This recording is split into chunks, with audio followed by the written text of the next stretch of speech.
अस्सलाम वालेकुम प्यारे नाज़रीन, दोस्तों, मुअज़्ज़ज़ सामीन, भाइयों और बहनों। प्यारे नाज़रीन, ये जो तावीज़ है, ये तावीज़ बंगाली ज़ुबान का एक तावीज़ है। ये तावीज़ बड़ी तकलीफ़ से, बड़ी मेहनत से मैं ये तावीज़ ट्रांसलेट किया है। ये बंगाली ज़ुबान का तावीज़ है और जो अभी देख रहा हो या उर्दू या अरबिक से उस अंदर की जो आदाद है वो लिखा है, वो बड़ी मुश्किल से मैं ये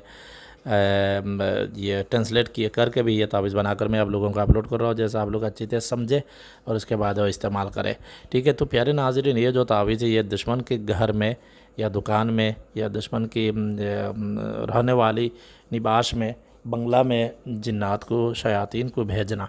ये नहीं, ये तावीज़ इस्तेमाल करने के बाद दुश्मन के घर और उनका जो बंगला है, उनका घर है, उनका रहने वाली जगह है, उसमें बहुत सारे शयातीन और जिन्नात जाकर बहुत तरह तरह की परेशानी करेगा और बीमार डाल देगा, रात को नींद नहीं आने देगा और उनका तरह तरह की परेशानी करेगा और घर में बच्चा लोग को परेशानी करेगा और दुश्मन को भी ज़्यादा परेशानी करेगा और मुख्तलिफ़ तरह भी काम करिए ना। कभी लाइट जला देगा अंदर का, कभी पानी छोड़ देगा, कभी खाने पीने का जो बर्तन होती है ना वो फेंक देगा, हड्डी घर में रखेगा और खून की चीटा घर में डाला लगाएगा, बीमार डाल देगा, कोई इलाज वगैरह करेगा, कोई बीमारी का दवाई वगैरह खाएगा पिएगा तो वो बिल्कुल असर नहीं करेगा और रोज़ी रोटी में बरकत नहीं करवाने देगा, वो बिल्कुल ख़त्म कर देगा।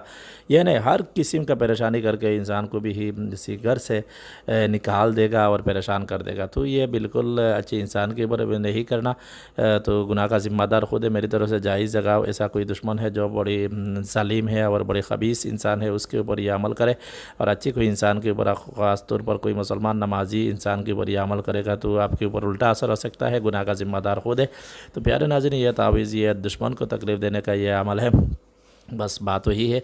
तो ये तावीज़ क्या क्या करना है, ये तावीज़ आपको किसी हराम जानवर की हड्डी में ये तावीज़ आप लिखना है। किसी हराम जानवर की हड्डी में ये तावीज़ आप लिख लेना है। जैसा तावीज़ देखो इसी तरह आप लिख लेना है। लिखने के बाद ये जो हराम जानवर का जो हड्डी है ना, ये हड्डी को आप किसी पुराने कब्रिस्तान में आप 11 दिन तक ये हड्डी दबा कर रख दो। जिस जगह में दबाएगा वो याद रखना है, ठीक है। तो 11 दिन के बाद ये हड्डी अब उठा लेना, ठीक है।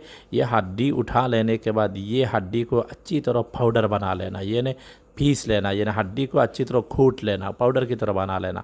उसके बाद जिस दुश्मन की घर या दुकान या किसी जगह हो, दुश्मन जिस जगह में रहती है या किसी जगह में जिन्नात को लगाने के लिए, शयातीन को भेजने के लिए, जादू की ज़रिया भेजने के लिए, तो इसी जगह में ये हड्डी का जो पाउडर है वो पाउडर किसी भी सूरत में आप छिड़क दो।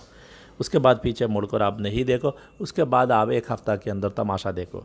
ये अमल करने के बाद इसका असर दुनिया का कोई अमल काट नहीं सकता जब तक ये हड्डी का जो पाउडर है वो वहाँ से नहीं उठाएगा।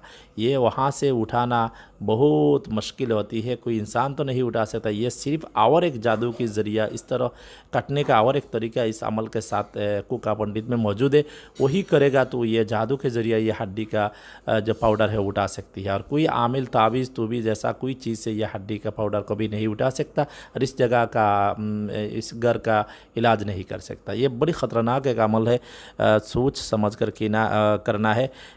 मेरी दोस्त भी ये अमल किया था कुछ दिन पहले, तो ये घर भी बिल्कुल बर्बाद हो गई है। तो ये इसलिए मैं बोला है, तो आप लोगों को भी ये अमल एक बार दे दूँगी। ये कुका, असली कुका पंडित का ये अमल है, आप लोग करके भी फ़ायदा उठा सकती है। बड़ी ख़तरनाक अमल है बस। और ये अमल करने से पहले ज़रूर आप इजाज़त लेना बहुत ज़रूरी है। आपकी उस्ताद है तो उसके बाद से इजाज़त लो, वरना मेरे पास से आप ज़रूर इजाज़त लेना है। और मेरी शागिर्द जो स्टूडेंट है वो भी करना है तो मेरे से पहले इजाज़त लेना ज़रूरी, वरना भी ख़तरनाक ये अमल है। ये जो शयातीन होती है ना, ये बड़ी पावरफुल एक शयातीन होती है। कभी कभी ये अमल करने के बाद उल्टा असर हो जाएगा तो भी ये उल्टा असर से आप कभी निकाल नहीं सकता। आपको ज़िंदगी बर्बाद हो जाएगा, आपकी घर भी बर्बाद हो जाएगा, ठीक है। तो मैं जैसा बोली है इसी तरह बहुत ज़रूर है। इस तरह कोई दुश्मन है बहुत परेशान करती है, गाँव का लोग को बहुत परेशान करती है, औरत को भी परेशान करती है, बच्चों को परेशान करती है, आपको भी परेशान करती है। आपकी जान और माल और इज़्ज़त का ख़तरा है, कोई बात नहीं सुनती, वो बहुत पैसा वाली है, बहुत जालिम है, इस तरह इंसान के ऊपर करेगा तो फ़ौरन असर कर देगा, ठीक है। और वो कामों करेगा, उल्टा तो नहीं होगा। और अच्छी कोई इंसान के ऊपर करेगा, ऐसी तो आपके पड़ोसी में ऐसा घर वगैरह होती है ना, इस तो झगड़ा वगैरह होते रहती है। ये तो दुनिया का निज़ाम है, हर जगह में ऐसा होती है। इस तरह कोई दुश्मनी है तो ये अमल बिल्कुल नहीं करना। तुमको दुआ से याद रखे, कोई बात समझ में नहीं है तो कमेंट में होशियार से ये अमल करना है, ये